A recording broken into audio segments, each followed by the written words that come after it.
Agradecemos por aceptar participar de nuestro curso y queda a cargo de la ponencia. Bueno, muy buenos días con todos. Primero quiero agradecer al Servicio de Oftalmología del Hospital Loaiza por invitarme a participar a su curso de oculoplástica y trauma ocular. Bueno, hoy les voy a dictar el tema de enfermedad inflamatoria de la órbita. Un ratito. Compartir mi pantalla.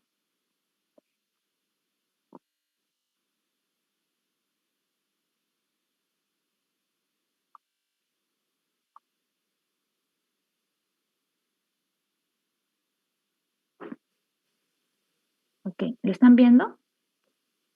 Sí, doctora. Ya, Perfecto. perfecto. Listo. Entonces, bueno, esta enfermedad es un reto diagnóstico para todos los que nos dedicamos a esta parte de la oftalmología, por lo que es importante que todos conozcamos, tengamos entendimiento acerca de ella. ¿Ya? Vamos a ir viendo por qué es un reto diagnóstico. Ahora, a medida que les voy explicando, lo van a entender. Para entrar un poquito en panorama, quiero explicarles en general qué son las enfermedades inflamatorias de la órbita, porque la órbita, pues, ahí vamos a encontrar diversos tipos de enfermedades y un grupo de ellas, de esas enfermedades, son las enfermedades inflamatorias. Entonces, ¿cómo se definen? Como enfermedades autoinmunes que van a involucrar diversos órganos y sistemas, entre ellos la órbita.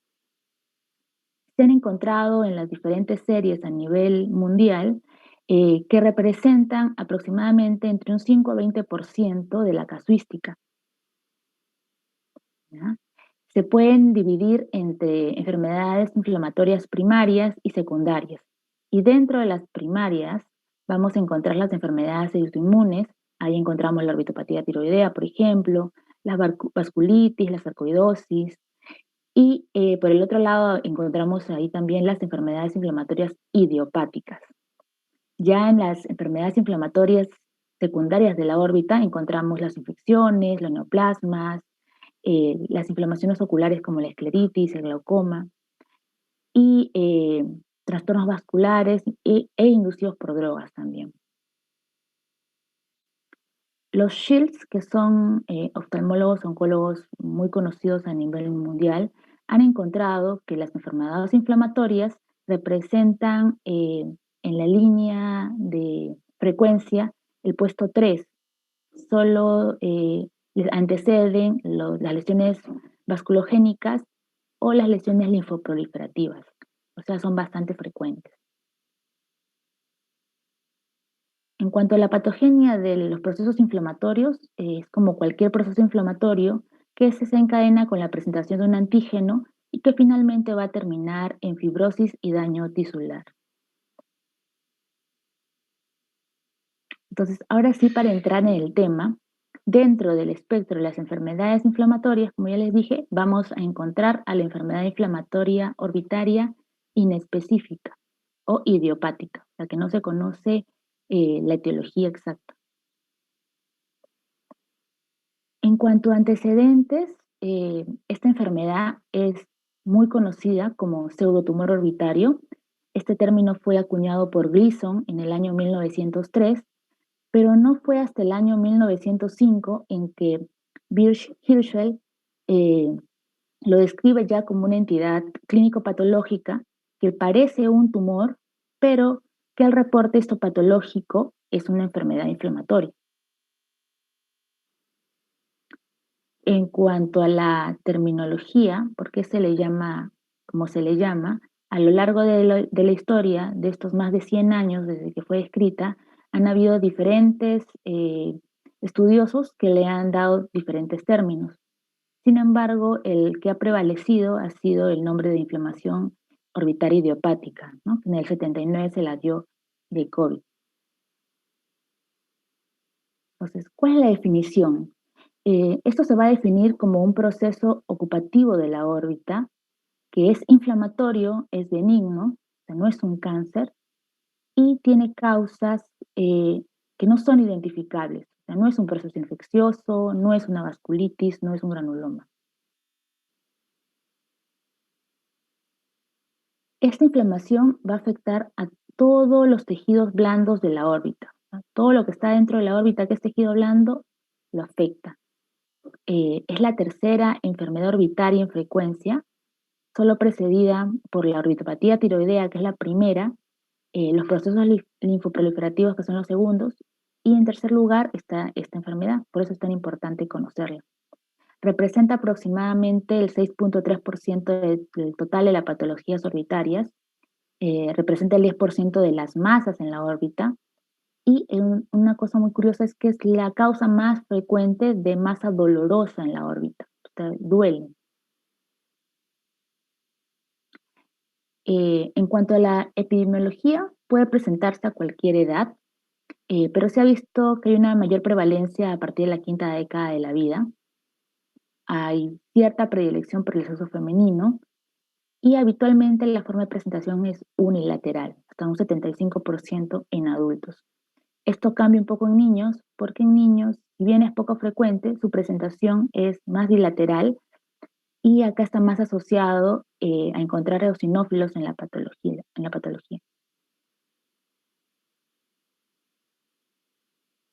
En cuanto a la etiopatogenia, como ya les mencioné, es desconocida la etiología, no se sabe la causa exacta.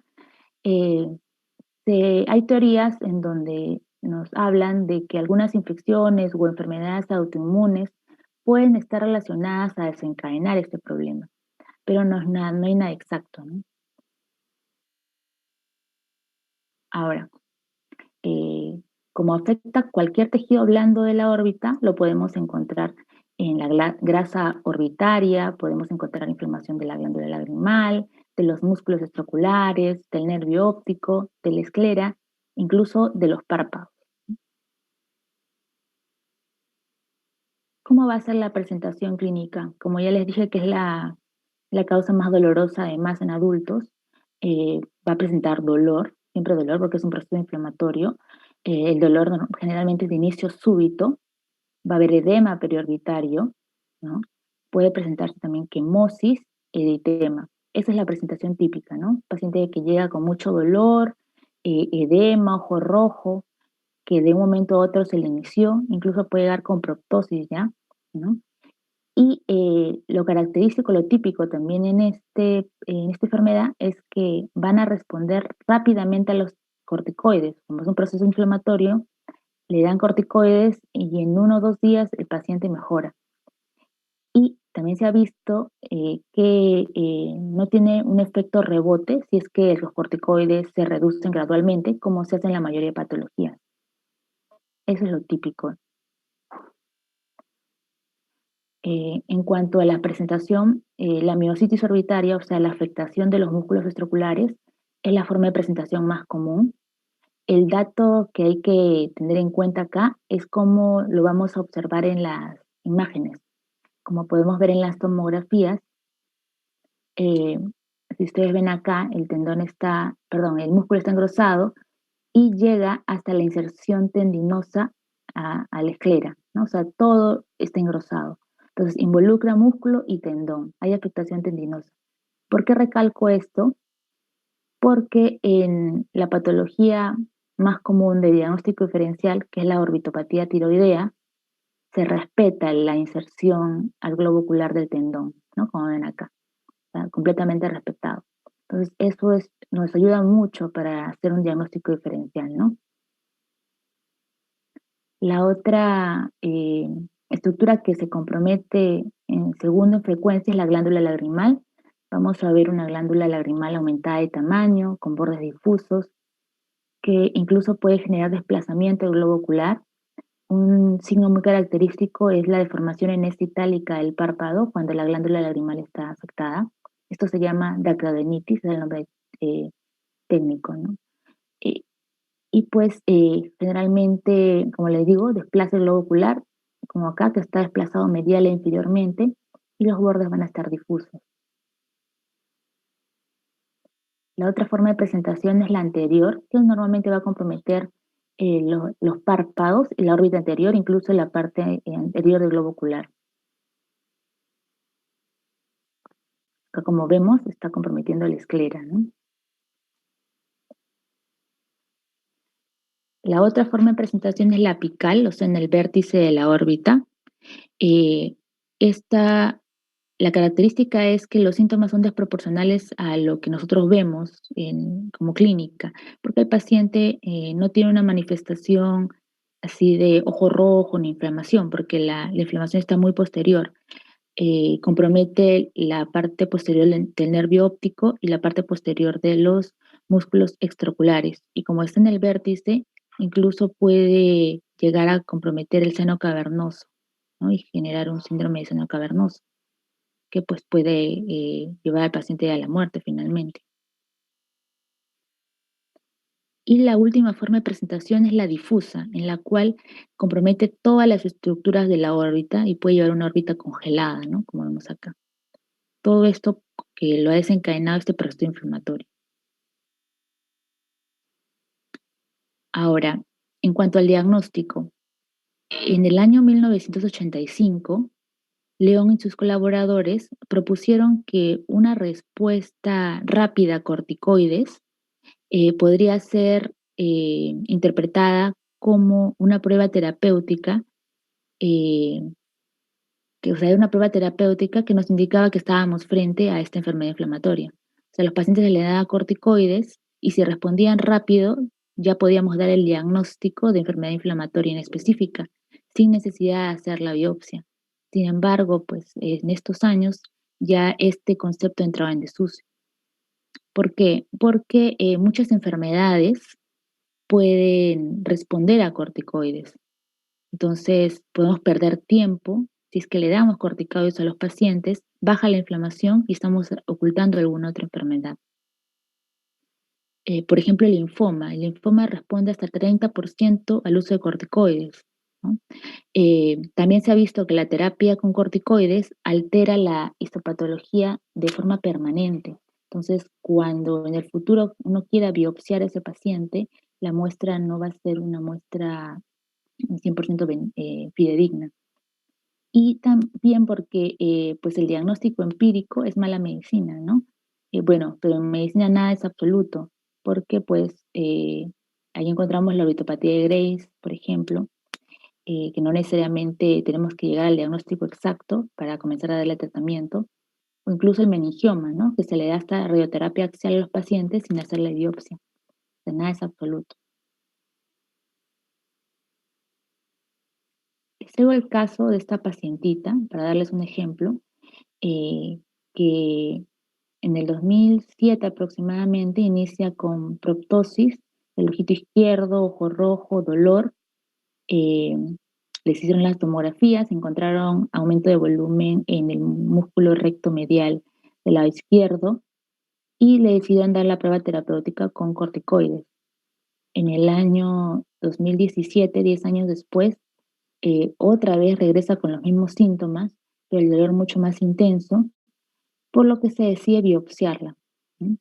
En la biopsia encontraron esta masa, ¿no?, en la pared medial y a la histopatología arrojó que era un linfoma no Hodgkin, ¿no? Entonces, en esta paciente se retrasó el diagnóstico.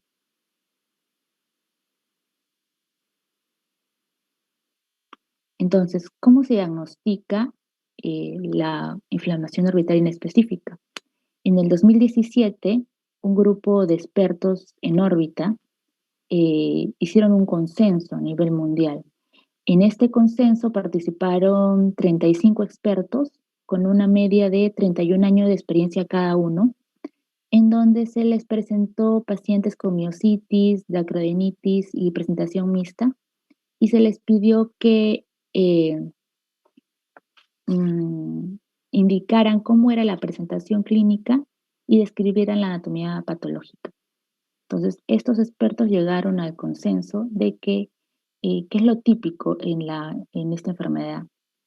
Que siempre tiene que haber dolor, como ya les había mencionado, que vamos a encontrar en las imágenes eh, que son anormales, pero no hay compromiso óseo, y que hay una rápida respuesta a los glucocorticoides. Eso es lo que siempre debe haber. Ahora, este es un artículo de la doctora Ilse Mombert de Biopsy First, en donde ella nos dice, pues que es una experta en este tema de enfermedad inflamatoria inespecífica, que la inflamación orbitaria siempre debe ir acompañada de biopsia. Entonces, ahora ya no vale que se le haga pruebas terapéuticas con corticoides. ¿Cuál es el desafío entonces? ¿Por qué es tan complejo esto del tema de la inflamación inespecífica? Uno de los desafíos es el abordaje, porque la inflamación puede estar muy posterior, como ya lo vimos en la presentación, de la localización puede estar en el vértice de la órbita, por lo que puede ser complejo llegar hasta ahí para hacer la biopsia, o incluso como es tan difuso, llegar a biopsiar un tejido que sea significativo también es complicado. Entonces, ese es uno de los desafíos, ¿no? ¿Qué se ha visto? Si tenemos una clínica típica y tenemos un acceso quirúrgico fácil, lo mejor siempre es biopsiar. Si tenemos una clínica atípica y tenemos un acceso quirúrgico fácil, con más razón biopsiemos, ¿no? Si tenemos una clínica típica y y un acceso quirúrgico difícil, podemos intentar darle tratamiento. Y si tenemos una clínica típica y un acceso quirúrgico difícil, no nos va a quedar otra que darle tratamiento. Esto es lo complejo, ¿no? Porque estamos prácticamente a ciegas. A veces, a pesar de que la biopsia sea la primera opción, la opción que siempre se debe utilizar, no se puede hacer. En el mismo artículo, la doctora Monbert nos da esta mnemotecnia, nos explica cuáles son las características de la biopsia ideal. La biopsia ideal no debe haber sido sometida al paciente a glucocorticoterapia previa. La cirugía debe haber sido atraumática porque la muestra se puede dañar. Tenemos que haber tomado una muestra intralesional. La muestra debe ser grande, más o menos de 6 por 6 por 6, que es bastante grande, y la muestra debe haber sido transportada en solución salina. Entonces, una vez que hemos cumplido estos 5 ítems, estamos frente a una muestra ideal. A ver, no es fácil llegar a cumplirlos todos juntos, ¿no? O sea, más que nada el tamaño de la muestra. Que a veces uno puede sacar una muestra grande, pero en el transporte se reduce con la solución salina y pues puede el patólogo decir que es una muestra insuficiente o no es concluyente. ¿Qué es lo que vamos a encontrar en la histopatología? Bueno, como es una respuesta inflamatoria, va a haber tejido hipocelular mixto. Vamos a encontrar neutrófilos, eosinófilos, monocitos.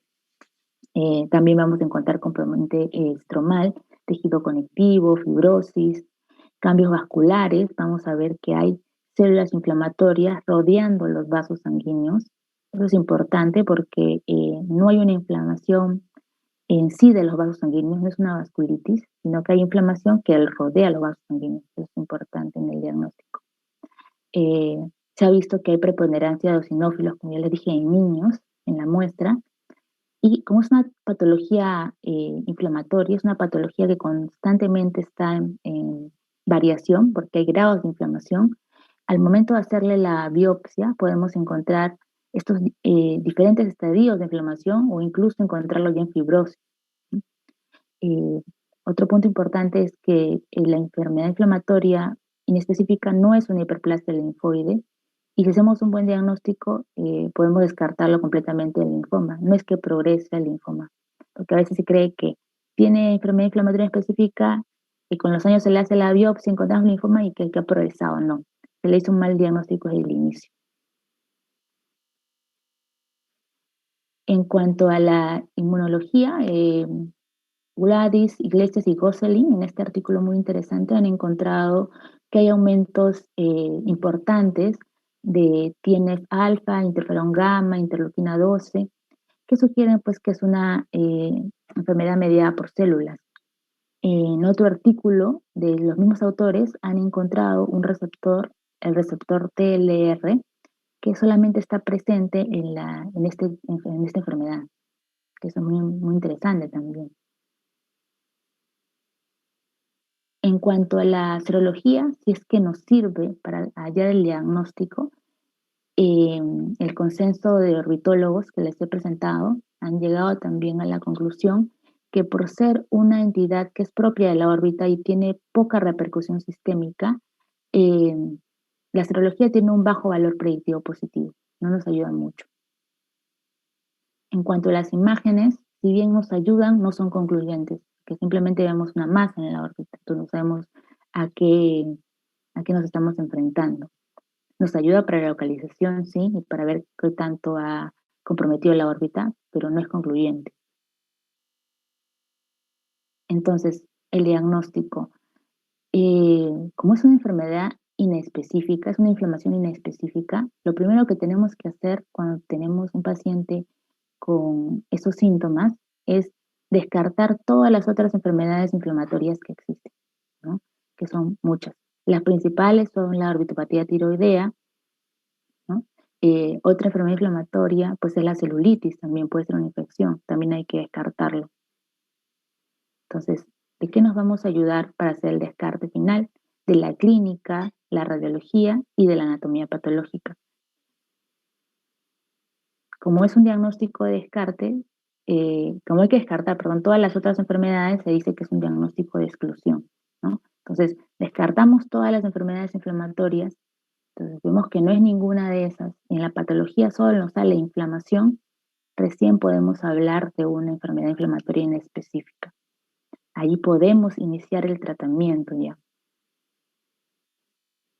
¿Y cuáles son los objetivos del tratamiento? Los objetivos van a ser reducir el proceso inflamatorio agudo, preservar la visión del paciente y preservar la función de las estructuras orbitarias. ¿Cómo lo vamos a hacer? Como ya les dije, el pilar del tratamiento son los corticoides, pero hay que valorar, ¿no? Los corticoides, a veces el paciente responde muy bien a los corticoides, pero en el poco tiempo tiene una recaída y hay que hay que plantear de repente otro tipo de terapia porque los corticoides tienen muchos efectos adversos.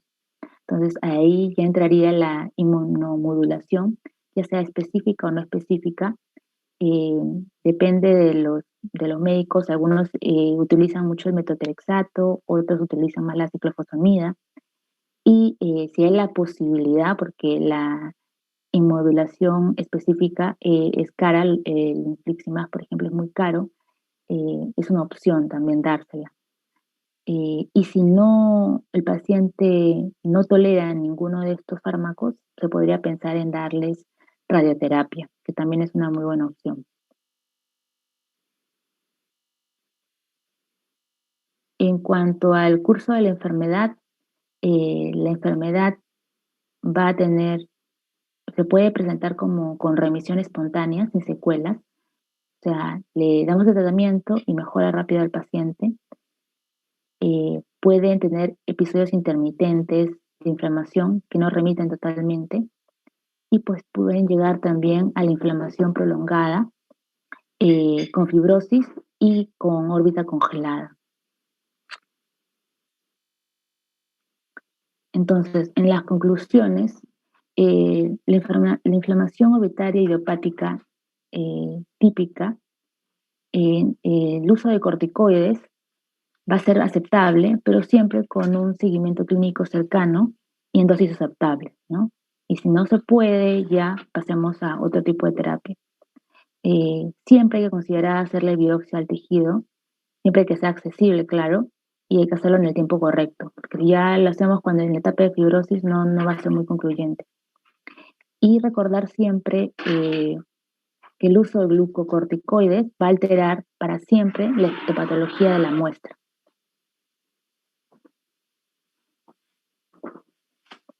Entonces, no todo es lo que parece, siempre hay que agotar todas las posibilidades, más en este tipo de enfermedad, hacer un seguimiento estricto del paciente, reevaluarlo y no encasillarse en un solo diagnóstico. Si tenemos un paciente que no tiene un curso típico, no responde adecuadamente a los corticoides o si responde rápidamente vuelve a recaer, o responde de forma que es parcial, tenemos que seguir buscando, seguir haciendo el descarte, porque puede estar enmascarando otro tipo de enfermedad, ¿no? Entonces, y podemos estar retrasando el diagnóstico.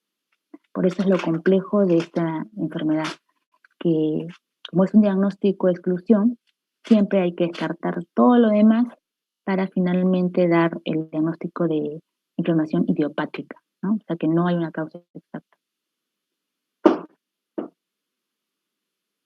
Bueno, eso sería todo. No sé si tienen alguna duda, pero que haya sido, se puede entender. Este tema es un poquito complejo, pero es muy bonito, realmente. Gracias, doctora Leslie. Ha sido un tema muy interesante, muy didáctico. Vamos a preguntar a nuestros coordinadores, a la doctora Charca, al doctor Guillermo, si tiene algún comentario o algún aporte para la doctora Leslie. Empecemos con Rocío. Rocío, no sé cómo estás. Buenos días. Buenos días, doctor. ¿Cómo está, doctor Barriga? Leslie, hola, ¿cómo estás? Rocío, ¿cómo estás? Gusto verte. Gracias por apoyarnos. ¿Cómo estás? Muy buena tu presentación. Gracias. Bastante didáctico. Se ha hecho un tema tan complejo, lo has hecho simple y comprensible. Qué bueno. Muchas gracias por eso.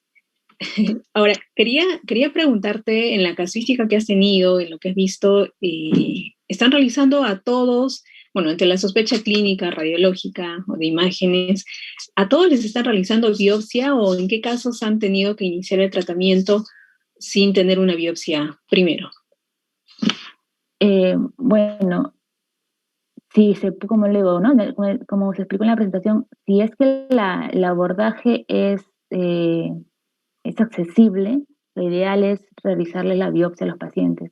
Cuando ha sido la localización difícil, como en el vértice de la órbita, ¿no? En esos casos, ya evaluando bien al paciente, se le ha tenido que iniciar corticoterapia, pero incluso así hemos visto que a lo largo del tiempo eran otro tipo de patologías y no la enfermedad inflamatoria que habíamos pensado en un inicio. En general, siempre tratamos de hacer biopsias, pero si ya no se puede como por el acceso, iniciamos pues la corticoterapia, ¿no? Y hacerle su pero seguimiento. Más que nada sí, hacerle su seguimiento, claro. Claro, el doctor Velasco de repente nos puede ayudar. También están haciendo biopsia a todas las sospechas de esta patología, porque es un diagnóstico de descarte prácticamente. Doctor Velasco, buenos días. Hola, buenos días, ¿cómo estás? Bueno, Leslie, antes que nada, felicitaciones por la presentación. Muy bonita, ¿verdad? Un tema que no es sencillo. Sí, pues. Como bien dice Leslie, pues no a todos. O sea, lo ideal es hacer biopsia a todos. Es lo ideal. Va a depender, como bien dijo Leslie, en ese gráfico muy bonito sobre lo que es accesos fáciles o difíciles y patologías típicas y atípicas, va a depender de eso, ¿no? Yo creo que es muy importante. En realidad, en el hospital nosotros tratamos de hacer biopsia a todo lo que sea abordable, ¿ya? Pero a veces tenemos que recurrir a la prueba terapéutica.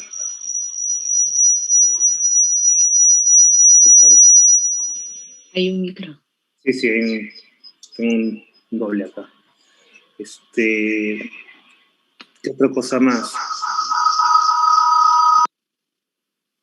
Yo diría pues que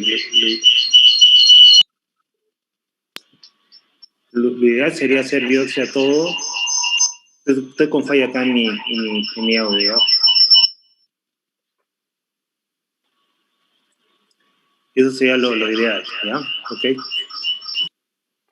Claro, o sea, pues como presenté en el último consenso de orbitólogos, han llegado a la conclusión que hay que hacer biopsia a todos, ¿no? Pero incluso haciendo la biopsia, no solamente eso no, va a ser determinante, porque también tenemos que basarnos en la clínica, en las imágenes, porque como es una entidad que no es estática, es constante la inflamación, como le dije, podemos agarrar la biopsia en un momento de pura fibrosis y no sabemos exactamente si es eso o de repente es otro tipo de patología, ¿no?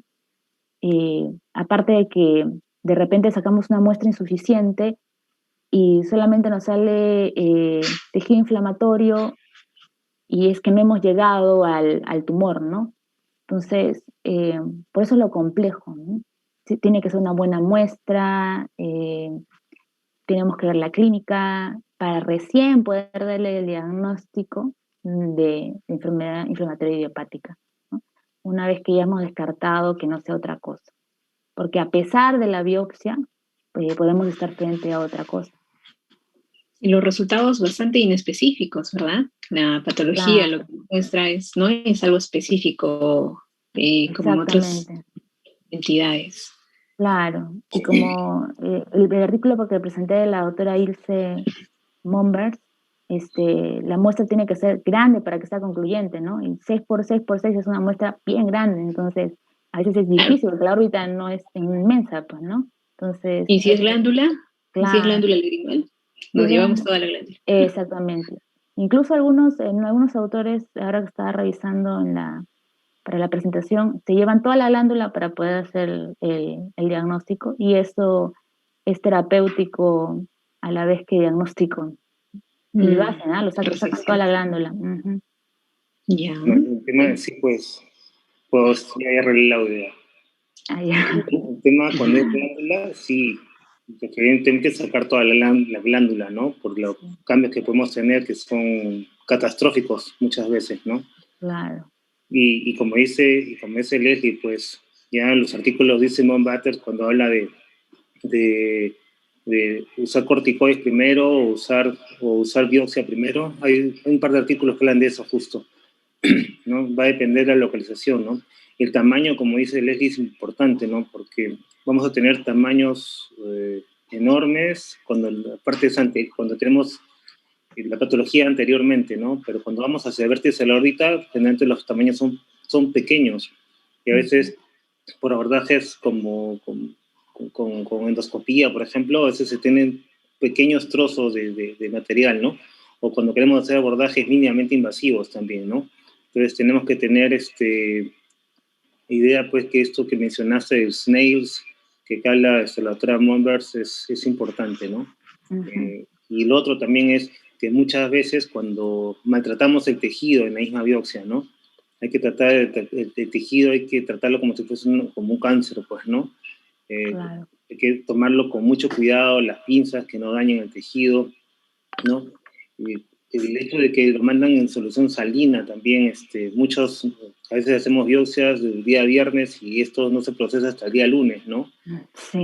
Es un dato importantísimo porque tenemos problemas con eso, ¿no? Si vamos a hacer una biopsia, pues tenemos que coordinar con el patólogo para que inmediatamente sea leída, ¿no? La lectura en una biopsia de primera intención con tejido fresco es completamente diferente, ¿no?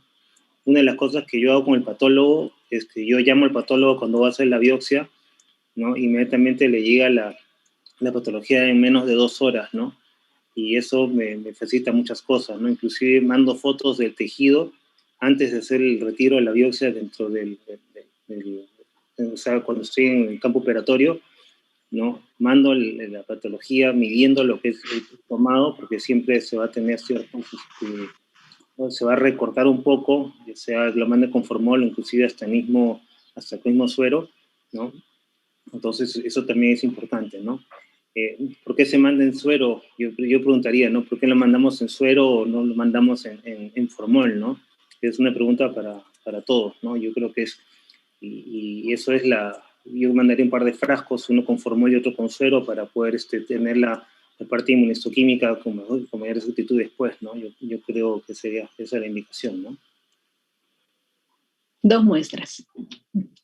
Rocío, me gustaría hacer algún comentario, bueno, un comentario y dos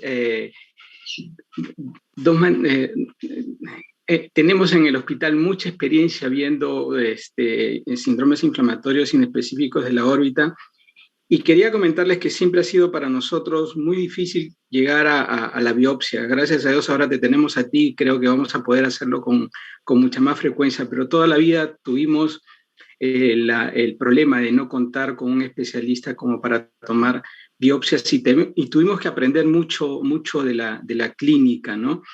Yo quería comentarles un par de casos que tuvimos como parte de la experiencia de haber visto tantos pacientes. Uno fue, fíjense, fue una enfermedad de Mikulicz que estuvo hospitalizada en Pabellón y manifestaba, bueno, fue interconsultado con nosotros porque manifestaba un dolor intenso en el ojo. Era un cuadro típico de un síndrome inflamatorio inespecífico de la órbita, y cuando se le examinó tenía una dacryoadenitis, que era parte de todo este cortejo que tenía. Esta señora tenía inflamadas todas las glándulas excretorias, pero a la hora de inflamarse la glándula lagrimal de uno de los ojos nada más, no era de todas, sino de uno de los ojos, el cuadro ocular parecía pues un síndrome inflamatorio, pero estaba en el contexto de una enfermedad de Mikulicz.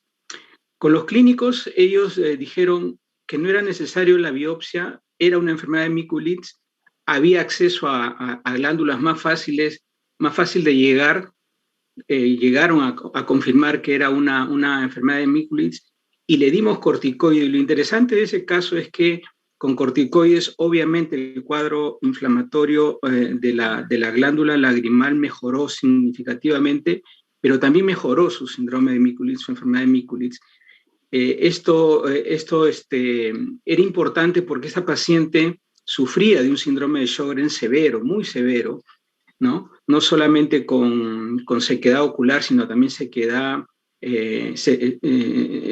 bucal. Era necesario darle sustitutos salivales para que pudiera mantenerse bien, pero con el tratamiento mejoró todo, mejoró el problema inflamatorio de la órbita, pero también mejoró Este es uno de los casos. Y el otro caso que debe estar siempre considerado en el diagnóstico diferencial de un síndrome inflamatorio ocular que simula ser orbitario, lo hemos tenido y por eso se los digo, es la escleritis posterior.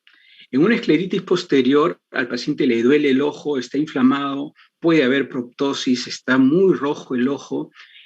No solamente la parte posterior, a veces la escleritis posterior se acompaña de una hiperemia de segmento anterior importante, y bueno, uno lo mira y parece un síndrome inflamatorio inespecífico de la órbita, tiene todo el cortejo sintomático, y a este paciente se le diagnostica simplemente con una ecografía, ¿no? Eso lo aprendimos no haciendo la ecografía, sino tratando al paciente y viendo que la cosa no mejoraba mucho, mejoraba la inflamación, pero al paciente le seguía doliendo el ojo, seguía habiendo cierta proptosis, dolor sobre todo al mover el ojo, y eso nos obligó a investigar qué más podía tener aparte de un síndrome inflamatorio en específico, y resultó que era una escleritis posterior. Entonces, las escleritis posteriores a veces se esconden debajo de un cortejo sintomático muy importante, y que puede llevarnos a la confusión a la hora de decidir el diagnóstico y el tratamiento final.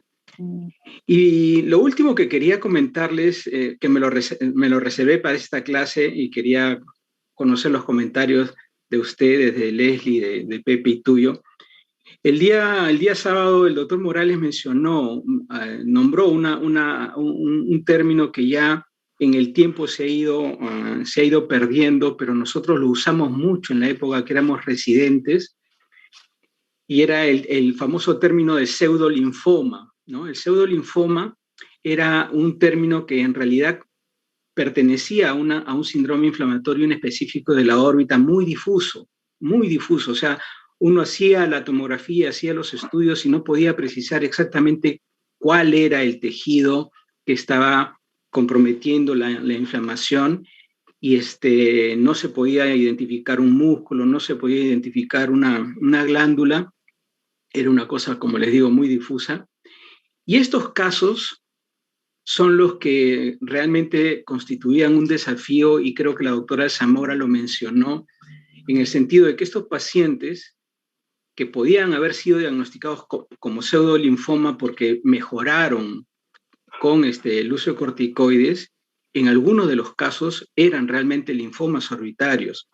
Y entonces, cuando Pepe dice que mejor es biopsiar a todos, yo estaría de acuerdo en el momento actual que sí, sobre todo, si tenemos un cuadro con mucha inflamación y no podemos determinar cuál es el tejido realmente comprometido.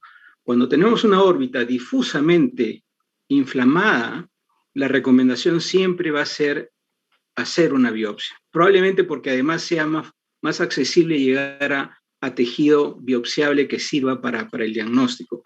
Pero la necesidad de hacer la biopsia y diferenciar si es un pseudolinfoma o una enfermedad inflamatoria inespecífica o un linfoma es muy importante en ese caso, porque acuérdense que en algunos linfomas el tratamiento corticoide puede mejorar el cuadro, pero no lo cura, obviamente. Va a haber recurrencias y las recurrencias pueden ser peores. Entonces, yo creo que en ese sentido, y si la clínica, el examen que hemos hecho, no nos demuestra cuál es el tejido que está comprometido en la inflamación, si la órbita está difusamente inflamada, mejor es biopsiar siempre, ¿no? Por el riesgo de equivocarnos y que se trate de un linfoma, ¿no? Eso es, digamos, cosas que hemos ido aprendiendo en el tiempo, ¿no?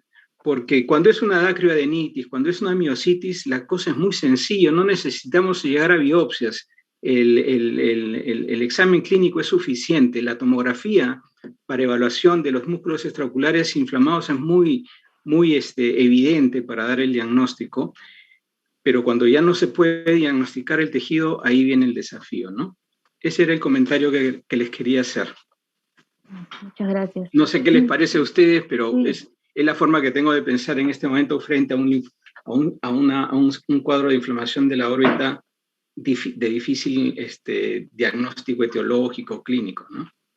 Claro, no, muy interesante, doctor, muchas gracias. Realmente no hay nada como la experiencia que uno va adquiriendo en los años de práctica, que para mí es lo más importante realmente, porque esto de la ecografía ocular, pues a veces uno lo da por sentado, pero bueno, yo lo voy a aplicar ahora, siempre voy a hacer ecografías para descartar lo de la escleritis posterior, porque sí es muy interesante.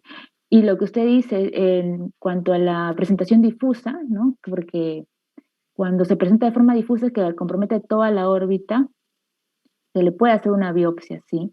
Y desde el caso de la paciente, justamente en el artículo que presenta la doctora Ilse Momberts en el 2016, que ella es un referente, creo que el referente máximo de orbitopatía idiopática inflamatoria, ella dice pues que ninguna enfermedad inflamatoria se va a volver un linfoma, ¿no? O sea, desde un inicio ha sido un linfoma, sino que no se le ha diagnosticado de forma correcta. Y eso hace que se retrase el diagnóstico, ¿no?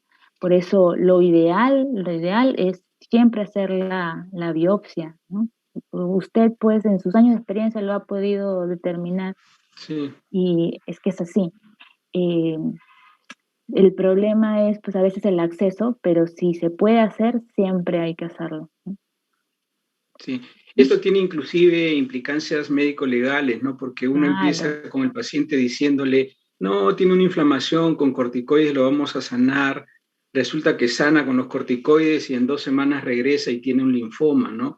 Y decirle, después de haberle dicho que era solamente un cuadro inflamatorio, decirle que tiene cáncer, es terrible. No se imaginan lo que eso significa para un médico y para el paciente, ¿no? Claro. Entonces, no debemos corrernos ese riesgo. Yo creo que cuando hay especialistas, ahora los tenemos, está Rocío, está tú, está Pepe, hay más, el doctor Serpa también, yo creo que es necesario proceder a lo que desde el principio siempre fue la forma de hacer diagnósticos etiológicos precisos, ¿no? La biopsia.